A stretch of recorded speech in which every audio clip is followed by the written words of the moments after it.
Hello friends, नमस्ते, good morning. कैसे हैं आप सभी लोग। मैं डॉक्टर संगीता स्वागत करती हूं आप सभी लोगों का हमारे YouTube channel RS women's health पर। दोस्तों, पिछले वीडियो में हमने जाना था कि पीरियड में ब्लीडिंग कम क्यों आती है, इसके क्या कारण हो सकते हैं और इसके क्या लक्षण होते हैं तथा इसके इलाज के बारे में भी हमने बात की थी। तो चलिए आज के इस वीडियो में हम जानेंगे अनीमिया कब हो जाती है, अनीमिया के क्या कारण हो सकते हैं और इसके क्या लक्षण होते हैं तथा इसके इलाज के बारे में भी हम जानेंगे। तो चलिए शुरू करते हैं। अनीमिया यानी हमारे शरीर में खून की कमी होना। हमारे शरीर में हीमोग्लोबिन का काम है, वो है हमारे शरीर के कोने कोने में ऑक्सीजन पहुंचाना, और ऑक्सीजन का काम होता है हमारे शरीर को ऊर्जा देना। अगर हमारे शरीर में हीमोग्लोबिन की मात्रा कम है तो हमारे शरीर को पर्याप्त मात्रा में ऑक्सीजन नहीं मिल पाती है, जिसकी वजह से हमारे शरीर में बहुत ज़्यादा थकान रह सकती है। अब हम जानेंगे अनीमिया होने के कारण के बारे में। अगर हम बहुत लंबे समय से अपने भोजन में आयरन युक्त सब्जियां या आयरन युक्त पदार्थ शामिल नहीं कर रहे हैं तो हमें खून की कमी हो सकती है।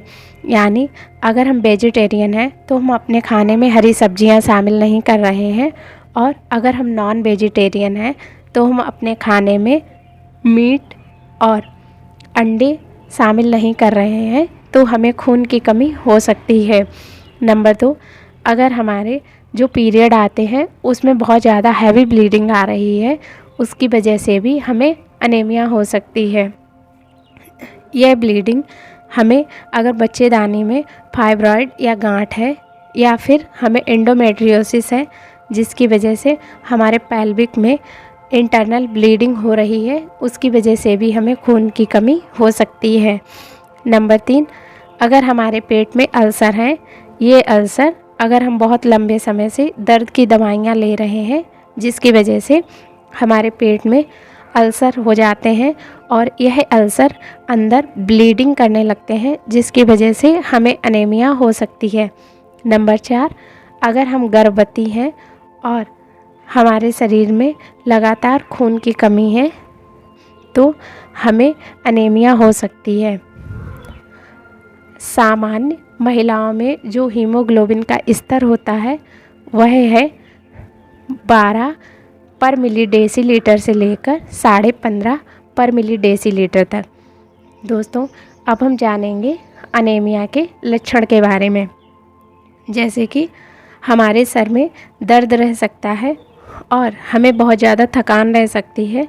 इसके साथ ही हमारी सांस फूलना, हमें पसीना आना, हमारे चेहरे का रंग पीला हो जाना, और एक जो अलग तरह की बीमारी होती है जिसे हम पीका कहते हैं।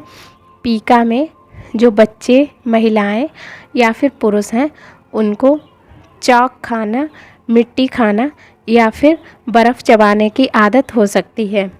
अब हम जानेंगे कि अनीमिया होने पर हमें अपनी क्या क्या जांचें करवा सकते हैं।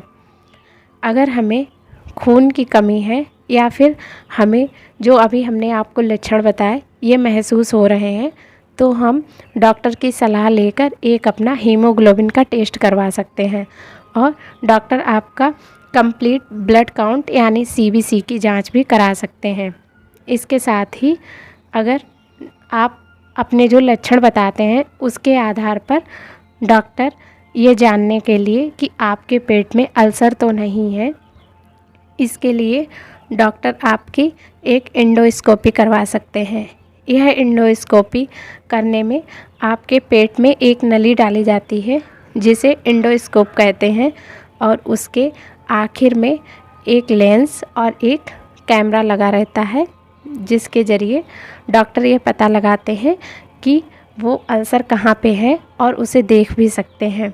इसके साथ ही अगर आपको पीरियड में बहुत ज़्यादा हैवी ब्लीडिंग हो रही है तो डॉक्टर आपका एक अल्ट्रासाउंड भी करवा सकते हैं।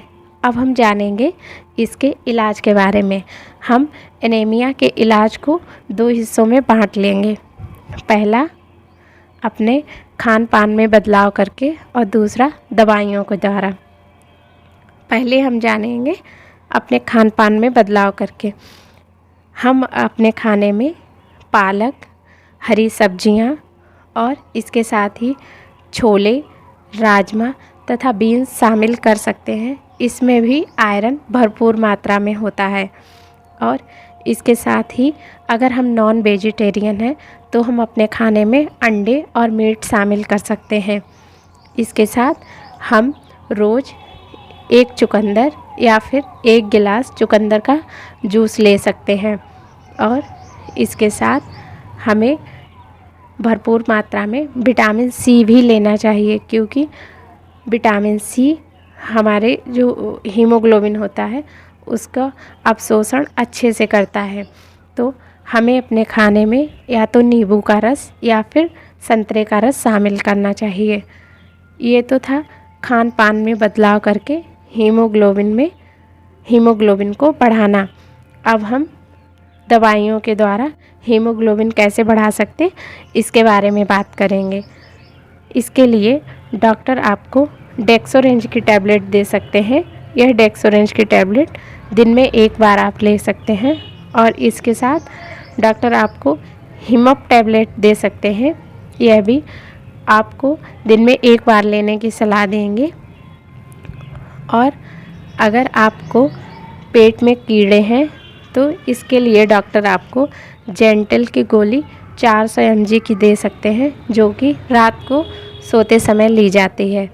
और इसके साथ डॉक्टर आपको विटामिन सी की भी टैबलेट दे सकते हैं, जो कि लिम्सी 500 mg की टैबलेट आती है, ये भी दे सकते हैं। ये दवाइयों का कोर्स डॉक्टर आपको लगभग 3 महीने तक, इन दवाइयों का कोर्स 3 महीने तक दे सकते हैं।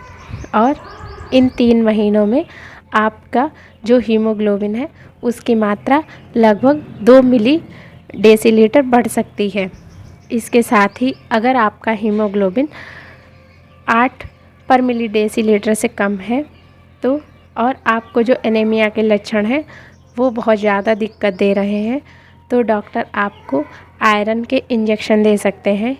यह आयरन के इंजेक्शन आयरन सुक्रोज के नाम से आते हैं। इसके साथ ही अगर आपका ब्लड 6 पर मिलीलीटर से कम है तो डॉक्टर आपको ब्लड ट्रांसफ्यूजन की सलाह भी दे सकते हैं। और अगर आपकी बच्चेदानी में कोई फाइब्रॉइड या फिर गांठ है तो आपको अपने गायनेकोलॉजिस्ट से सलाह लेनी चाहिए। दोस्तों, आशा करती हूँ कि आपको यह वीडियो पसंद आया होगा। और अगर वीडियो पसंद आए तो लाइक करें, शेयर करें और हमारे चैनल को सब्सक्राइब करना ना भूलें। आगे मिलती हूँ एक नए वीडियो के साथ में और एक नई नॉलेज के साथ में। तब तक के लिए बस इतना ही।